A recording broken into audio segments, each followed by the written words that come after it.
one of my old ranch sayings is change is inevitable, adaptation and is optional. We are going to adapt.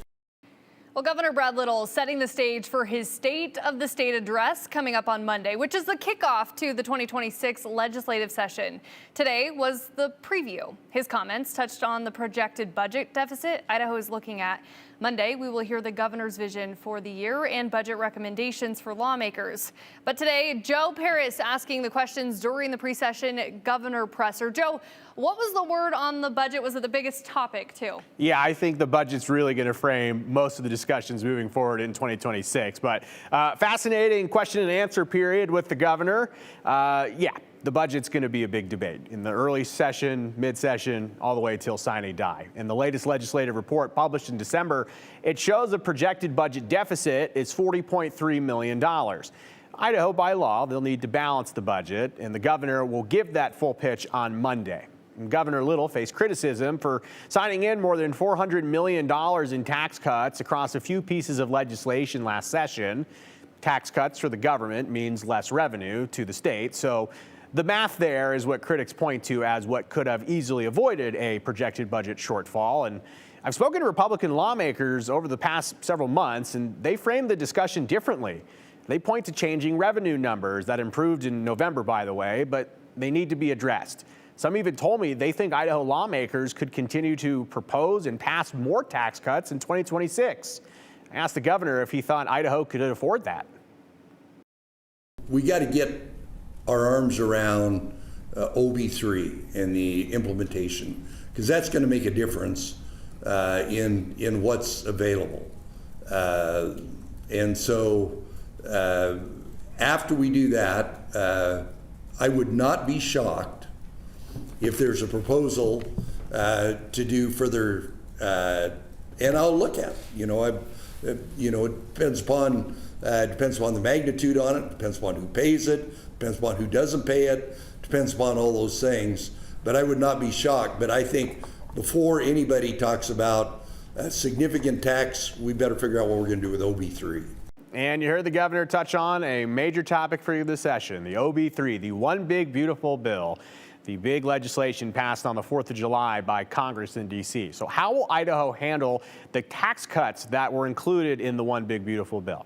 Idaho has to conform or agree to the list of provisions. They usually do.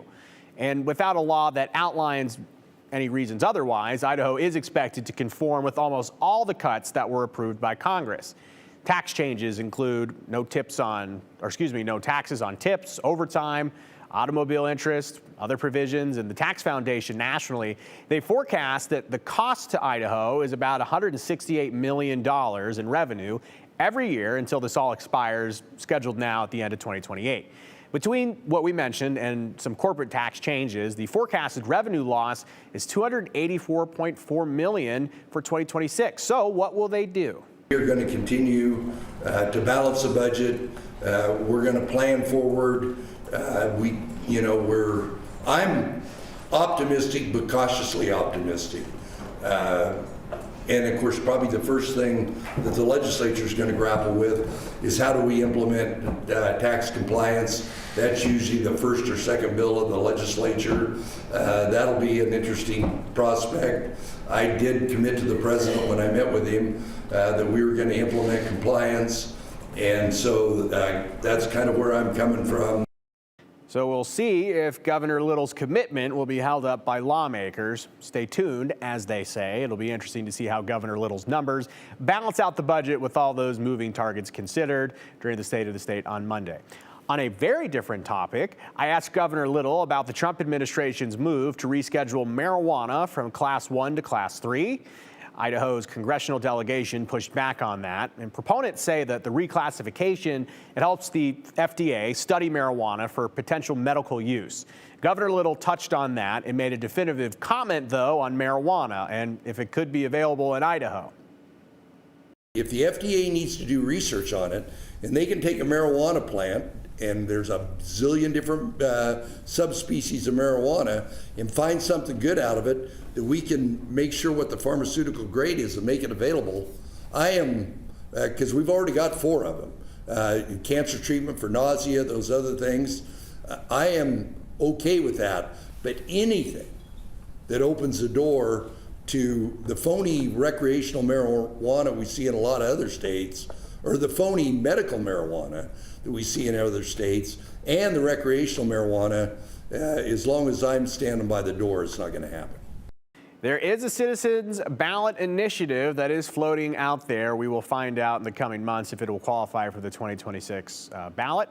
And we will have full coverage live on Monday. Hunter, from the state of the state, we will have that live in its entirety from the governor. We'll have the press conference and the questions after it. So a lot of questions about how the budget's going to be handled. We are expecting to get those on Monday. Yeah, I was going to say, no surprise to hear budget talks are kind of the top concern, but also, you know, interesting, different message than what Bruce Skog said just the other day on marijuana. So Yes. we'll see how that one plays out. We will. And I did want to mention real quickly on the budget, it was asked if the governor was open to Medicaid expansion repeal. Oh, yeah. That was a no in his opinion for the most part. We also asked if budget changes could impact K through 12 budgets and a commitment not to cut budgets there. It would appear the governor's perspective is he would really like to see that kept whole. Well, as the session goes, we'll see how it plays out. Thanks, Joe.